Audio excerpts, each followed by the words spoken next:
Fin du combat de Shiryu. Mine de rien, l'utilisation du Rosan Ryuhicho est extrêmement rare. On retrouve ici un cheminement assez répandu dans Saint Seiya. Krishna, qui se révélait invincible avec sa lance, est en réalité bien plus dangereux sans. On notera que Bouddha est présent derrière Krishna sur un plan bien précis. Il faut dire que ce Marinas est très lié au bouddhisme. Le manga Re-Rise of Poseidon fait même rencontrer Krishna et Shaka, c'est dire. Avec la technique Excalibur, on aurait pu s'attendre à ce que le corps de Krishna soit coupé en deux, mais il n'en est rien. Masami Kurumada a pour habitude de laisser les corps intacts. Le cas de Capella dans l'anime est au fond une sacrée exception.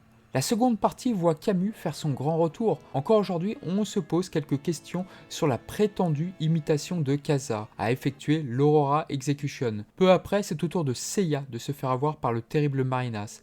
La scène est extrêmement belle, voire même inhabituelle. L'épisode est réalisé par Katsumi Minoguchi. On retrouve, à l'instar de ses autres réalisations, cette direction artistique si particulière en termes de colorimétrie, qu'il a souvent utilisée pour des flashbacks. Mais ici, cette réalisation si particulière est utilisée pour les retrouvailles, hélas factices, entre Seiya et sa sœur Seika. C'est d'ailleurs la première fois que son nom est mentionné. On saluera encore une fois la pertinence des musiques sélectionnées.